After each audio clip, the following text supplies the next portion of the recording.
Hello everyone, welcome to Study Squad. I am Shivani Chauhan. इस video में हम लोग देखेंगे क्लास 8 हिंदी की बुक का चैप्टर 15 सूरदास के पद के क्वेश्चन आंसर्स। पहला क्वेश्चन है, बालक कृष्ण किस लोभ के कारण दूध पीने के लिए तैयार हुए। तो मतलब किस लालच के कारण जो बालक कृष्ण थे वो दूध पीने के लिए रेडी हो गए थे। तो इसका आंसर है, यशोदा माता ने श्री कृष्ण को बताया कि दूध पीने से उनकी चोटी बलराम भैया की तरह हो जाएगी। श्री कृष्ण अपनी चोटी बलराम जी की चोटी की तरह मोटी और बड़ी करना चाहते थे। इस लोभ के कारण वे दूध पीने को तैयार हो गए। तो यशोदा मैया ने कहा कृष्ण से कि तुम दूध पियोगे तो तुम्हारी जो चोटी है वो बलराम जैसी हो जाएगी, तो इसलिए तुम दूध पी लो। तो कृष्ण मान गए और उन्होंने दूध पी लिया।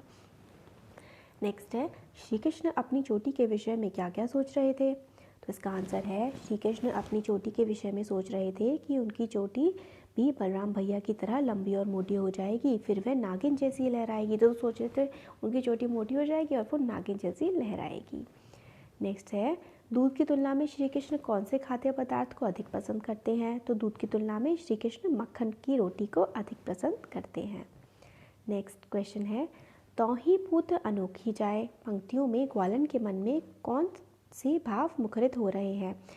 तौही पूत अनोखी जाए पंक्ति में ग्वालन के मन में यशोदा के लिए कृष्ण जैसा पुत्र पाने पर ईर्ष्या की भावना व कृष्ण के उनका माखन चुराने पर क्रोध के भाव मुखरित हो रहे हैं, इसलिए वह यशोदा माता की को उल्हाना दे रही हैं। तो वो मतलब एक तरफ तो चाहती हैं कि श्री कृष्ण जैसा बच्चा उनका भी हो, और दूसरी तरफ क्योंकि कृष्ण जो हैं वो गोपियों के माखन चुरा लेते हैं तो वो भी उनको अच्छा नहीं लगता, इसलिए एक तरह से उल्हाना दे रही हैं, उनको कोस रही हैं माता यशोदा को ग्वालन।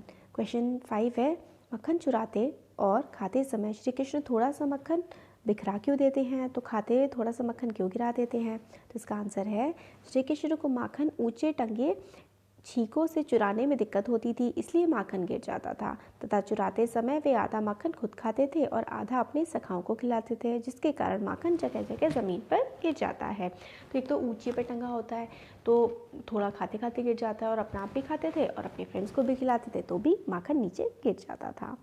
नेक्स्ट है, दोनों पदों में से आपको कौन सा पद अधिक अच्छा लगा और क्यों।